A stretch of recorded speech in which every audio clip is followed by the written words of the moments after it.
Hey everyone, welcome to another episode of the No Limit Selling Podcast. And in some ways, sales is the easiest profession to do in the world badly. But if you want to be a master at it, it's not so. It's just two elements, right? There's this element of process and mindset. And Dr. Cindy is our guest today, and she is going to show us how to be awesome at both. Dr. Cindy, welcome to the program. Thank you so much for having me. It's a pleasure to be here. So what's a nice girl like you doing a business like this? So how did you enter into sales? Honestly, kicking and screaming. I never wanted to be in sales. I was put into that role and about, I don't know, a couple months in, realized I'd actually been selling my whole life. I just didn't call it sales. And it was a pivotal moment in my career. And ever since then, I've been sort of shouting from the mountaintops, we're all in sales. You just need to do it the right way. It's like we've forgotten. It's like you take any 4-year-old on the planet, they know which parent to go to and how to pitch it in a way that I was out shopping. I was taking my great niece to go buy shoes, and she was like maybe 11. And she goes, Uncle Umar. I go, yes. You know, if I buy 2 pairs, you'll save more money. It's like, really? Too Oh, tell her to funny. call me when she's ready to get a job. I will. So, you are the first lady of sales. Welcome to our humble show. So, how did you get that title, First Lady of Sales? It started as kind of a joke. So I was getting Hmm. ready to go on stage to give a speech, and somebody said, "Oh, this little lady is next." And somebody else said, "Little lady, she's like the first lady." And it just sort of stuck. And so Nice. I love often that. I was, at the beginning, I was kind of the only woman that ended up being on the stage. And so it was a joke that stuck around. And here we are 20 years later. Brilliant. Because what's kind of interesting is a lot of times you can just take the title you want. Yeah. It's like Yeah. if there's no one's got it, then it's like, okay, I am the sales guru for veterinarians. Okay, you are. Uh, Yes. so, Cindy, what there are plus or minus 5 steps in the sales process. Landing the appointment, which for a lot of people is really difficult, doing the presentation, handling the objections, closing the sale, and going deeper into the account and getting referrals. So why don't we break it down there? World according to Cindy, uh, what's the best way to get appointments? So I actually think there's a step that happens before all of that. And this is the first Hmm. step in my sales process, which is having a really solid plan. And the way to get the appointment is to do your homework, figure out who you're calling Yes. on, what's most of interest to them. And I find that a lot of salespeople forget that when they're reaching out, they're still reaching out to human beings, even if it's via the internet or social media or through email. You've got to know what makes them tick. And you've got to know what I call it the treat is for that person. And that's the biggest thing in getting an appointment is you're pitching somebody versus inviting them to explore something that they want. Do your homework, have a good plan, and then reach out with a message. And if you've got 15 people on your prospect list, you have 15 different versions of that maybe, and that's okay. But you've got to be ready. So you've got to create that space in your calendar to plan for it.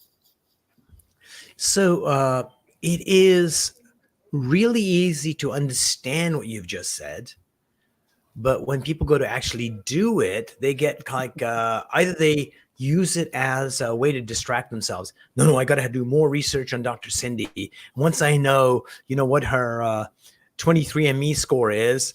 Oh, you're 1% Hindu. I am too. Oh my God. Yeah. I'm glad I spent 24 hours researching you. So they use it as an excuse to not get on the call. And then some people just uh, do the motions of trying to find something out and they don't actually do it effectively. So what's a good 1, 2, 3 step process of finding something that's actionable or a trigger moment that would entice Dr. Cindy to spend some time with me? Such a great question, Umar. So the first thing is, don't get stuck in analysis paralysis, which is exactly what you're saying. We think we have to have all the answers. No, you don't. And when I'm coaching a salesperson or a sales manager, what I tell them is find the nugget that creates an emotional connection. You went to the same school, you belong to the same association, you have the same interest. Anything that can create an emotional tie that says, I did my homework and you're important to me as a human. I'm not just trying to sell you something. Hold that thought for a second. And this is like the dumbest thing on the planet. It's like, Dr. Cindy, my nephew went to your same school, and you'd be shocked how that builds the tribe. It's like, your nephew, oh my God, what's he taking? And it's like, but it works because people have these dual things governing them. I want to be an individual, and you may not know this, but I'm really special, but I have this deep need to belong to a tribe. And if you can figure out that what tribe we're in, and we're both in helping salespeople do awesomer, that's enough for us to go, let's have coffee. Yeah, absolutely. And it's so funny you say that, because everybody thinks they're unique little snowflakes, and they are to a degree. But we're pack animals at the end of the day. We want to belong to that pack. And so when you can show them you have a connection, and you also make them feel like that special person by having done your research, you're so much further ahead of the game. You said, we're all snowflakes, and some of us are flaky. But anyway, so once you've done the research, how do you reach out and get an audience? Like, what are the steps to do that? Because sometimes it's like you're there at the right time, and they're like, oh my God, where have you been all my life? I really need you. And a lot of times it takes more nurturing to get them to even notice you. And I'll give you a good example. I was hired to work with this professional, and he goes, oh, Umar, when you did that presentation 3 years ago, you've been on my radar, and I've been stalking you silently ever since. And now a need has arisen, and I reached out. And it was like, you could have said hello once just to let me know what I'm producing is useful, but sometimes people don't do that. So how do you reach out and make that connection? So it's very funny. I was actually giving a workshop for advanced sales folks yesterday, and that was one of the areas that we discussed is, how do you do it nowadays, right? We live in this hybrid world. We're very distracted. We're influx of information is just overwhelming each day. You've got to break through the noise. So I think there's two things that help you with the outreach. Number one is timing, and number two is method. And then, of course, the message, right? The message matters across all of them. But it's the timing of it based on what's going on in their industry. What are the trends? Is there something that's been in the news? Something that is that moment of timing. And also looking at just the time of day, the time of week. Don't make a sales call on a Friday afternoon. Nobody wants to hear from you, So, by the way, make a sales call on the Thursday afternoon, because a lot of times the senior executives are cleaning up their desk on Thursday afternoons because they want Friday free, and they're at their desk. And 5 minutes before any hour, because oftentimes they're waiting for their 2:00 meeting, and you call 5 minutes before then. It's like, oh, is this Cindy? No, it's Umar. Damn it. Why did I pick up the phone? But yes, I love that. It's true, though. It's true. And then the second piece is the method.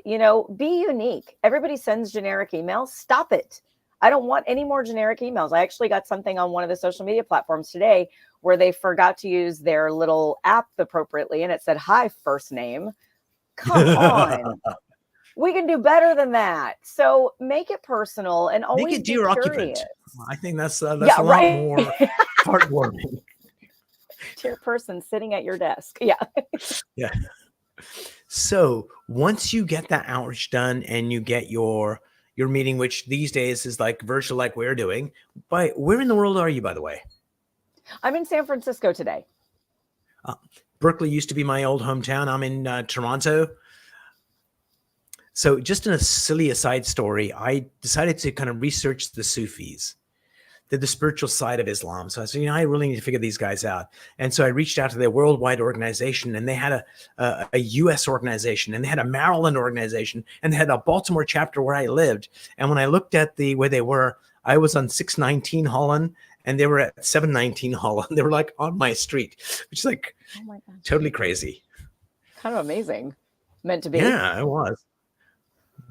Unfortunately, they had standards. They wouldn't let me in. But anyway, let's go on. Okay. And we won't worry about my scars. That's fine. So you get the appointment, and you have that first conversation about how you can help that person. What do you recommend people do in that presentation mode? So I actually recommend they don't present. Funny enough, I think that the whole piece is to understand what they want and get permission to present something. And I think that's a big mistake that a lot of salespeople make too. And even non-salespeople do this, right? You're just presenting your idea, you're pitching. Nobody wants to be pitched. Nobody wants to be sold, but everybody likes to buy. And in order to invite them to buy, you've got to understand that connection that they would have. And so I think it's around being curious and asking the right questions, being consultative, and then offering your solution as that solution to whatever needs that you were able to uncover. And I think that salespeople jump the gun on this. I think they get really excited. They uncover one little thing and they're like, ooh, I have an answer. I've got an answer. Yeah, exactly. So, Dr. Cindy, the first step to that process is if everybody's holding their cards to their vest, close to their vest, because they don't want you to know, especially because you're a salesperson. And so in order for them to reveal what's going on, you need to build trust. What would be one or two things you could do to build up enough trust that they feel more open to sharing what's really going on as opposed to the answers I should share? Yeah, you know what? This is the thing that I coach most salespeople on, and I know you do too, which is no sale is ever going to happen without trust. I don't care if you're selling widgets. I don't care if you're selling software. I don't care if you're selling yourself. I got to trust you. And so one of the things that I think salespeople can do to build trust faster is to do their homework, go in with that plan, and let the other person know where this journey is going to go. Because a lot of times when any prospect is meeting with a salesperson, they're bracing for the pitch. They're sort of already coming in going, oh, what's it going to be? And if you reveal that, hey, we're going to have a conversation, Coach Umar, and at the end of this, if I can help you, I'm going to present whatever it is. And if I can't, that's cool. We're going to shake hands and part as friends. But today is exploration. Today is me understanding. And when you lay that out, and then you also create a safe space for them to share their vulnerabilities, you let them know this is a safe space to do that. And this is a mistake I find a lot of salespeople make when they're in a vertical. If you're selling to all software companies, if you're selling to all attorneys, whatever it is, you forget that they know you're going to have this conversation with them. And tomorrow you're going to go across the street and have it with their competition. Yes. You've got to let them know this stays here. There is a joint confidentiality. And if you can establish that, create a safe space, they can breathe a little easier in that moment and actually be able to then answer the questions more honestly, vulnerably, and you can actually get where you want to go. Love that. So you've done the presentation. At some point, they've revealed what's going on. There's some problems. You can help them. You chat about that. And then oftentimes the objections that come up, very rarely is there a unique objection. They kind of fall on certain, pricing. It's now's not the right time. Talk to my assistant. So what is a good methodology to handle objections? Very funny. We were talking about this in that workshop yesterday too. And I said, they're not special little objections that they've invented that day. You've probably got 7 to 10 in whatever industry, in whatever vertical that you're going to run up against every single time. Goes back to having a plan though. Did you plan for those? Do you have answers? Do you have stories on how to handle those? Do you know how to differentiate yourself when that comes up? Do you know how to take them through the exploration of why they feel that way? Create that emotional connection with them, get to the emotional root of the objection, then you can overcome it. But what I find that salespeople do, and I know you see this too when you're coaching them, is they try to sell their way over an objection. That's the mistake. Don't sell over the objection. The objection is actually your pivotal moment in the sales process to show them that they're not just a number. There's not just a sale to be made. This is a relationship. And it matters whatever they feel. Their feelings are valid, and you help them work through it. So then they don't have buyer's remorse. Love that. So if you have any heart medication, you may want to take it now. But Dr. Cindy, a large percentage of salespeople do not ask for the sale. They'll talk around it and get close to it, but will not say, It sounds like this solves your problem, Cindy. It sounds like it's a $500,000 problem. How would you like to begin? Would be a simple way of doing that, but people feel uncomfortable doing it. So how do you get people to consistently ask for the sale once they've earned it, not too soon in the process? They've discovered some pain points. The customer says, oh my God, I need this fixed. You say, hey, we've got something that fixes it. Then how do you get them to ask? You know, I'm constantly baffled by that too. And I know you, I know you are as well. It's like, why are we not doing this? It seems like the most simple part of the sales process. But I use an example when I'm coaching on this. And I ask people, I'm like, are you married? Do you know someone that's married? And they're like, well, of course. And I'm like, okay, well, do you think someone asked the other person a question at some point? Or did they just magically show up on this journey together at the courthouse or at the church on the same day? And then now they're I'm a completely Pakistani. together? It's an arranged marriage. I didn't have to ask anything. No, I'm kidding. Of course you had to ask. Yes. There's still an ask in there. Somebody asked, even if it was arranged, Somebody, right? yeah. So there was still an ask, and that's part of the challenge. Is you think about true relationships, not transactionships, but true relationships. There was an agreed upon commitment. You have to do that. We live in a question and answer society. When you go and check out at the checkout counter, you see that they're raising money for some charity. Yeah, you see it, but until the cashier says, would you like to donate, some money to this charity? It's not that you don't believe in that charity. It's that they didn't ask. So I think it's really, really important for salespeople to remember the ask is probably part of what's lengthening your sales cycle. And the ask and the lack of the ask is probably what's keeping your wallet from being fatter. Yes. And doing the ask is when the real objections come up as well. And you can address the real one, not just one that somebody puts up as in, oh, it's a price issue. So now that you've got the client, there's another group of salespeople that feel really. So I had this one guy who's like a great salesperson, and he could not ask for referrals. When he goes to ask for it, he actually doesn't ask or asks really badly. And so my area of expertise is mindset. And so I said, tell me about the last time you went to ask for a referral and you either did badly or you distracted yourself because you felt uncomfortable. He says, okay, it was a couple of weeks ago. We go back there, get him to re-experience the feeling he was feeling. And there's a tool from Applied Neuroscience you can use to take any feeling and connect it to the unconscious mind that records everything. And as soon as we did that, it took him back to a forgotten childhood memory. He's in the kitchen with his dad and one of his dad's buddies from work. And his dad told his buddy from work, real men don't ask for help. And when he asks a customer for a $500,000 commitment, he's not asking for help. I'm providing a solution that you guys need. But when he asks for a referral, he's violating that belief. And once we figured out what the belief was, we changed it. And for him, it's like, all my clients are so happy because they want to help me out. I'm going to increase my sales by 30% this year. So it's all about mindset. I love that story. And I'm so glad you shared it because I think so many salespeople struggle with this and they forget that your clients do want to help you. These are fans.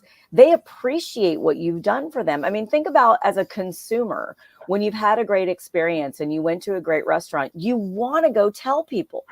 The problem is when you've been sold something or you've engaged in some kind of sales process, you don't really know how to go tell that story.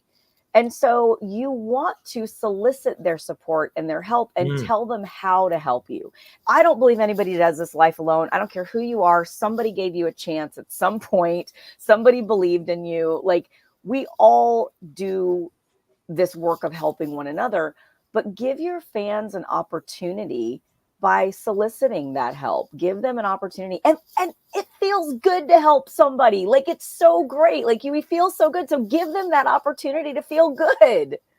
Absolutely. Before we part company, I'll just share a quick story because this is pivotal for me. Cindy, if you want to give me a gift like a Tesla or something, you can. When I was about 18 and somebody gave me a gift, I was like, no, you shouldn't have. It was too much. And then somebody wise took me aside and said, Umar, don't do that. Somebody went out of their way to give you something. You're denying them the gift of giving. Just say thank you. And it's been something that's stuck with me ever since. So yeah, give people the gift of letting them help you. So Cindy, how can people get a hold of you? How can you help them? I would love to help people to be able to grow their business, embrace their inner 5-year-old or 4-year-old, and really be able to get over those ideas that they have, those misconceptions about sales and selling and what that means. And I'm easy to find, drcindy.com or at First Lady of Sales. That's one ST Lady of Sales. Superb, Cindy. Thank you so much for being on the program. And I really enjoyed our short, focused presentation. I learned a lot. Thank you so much for having me. It's been a great pleasure.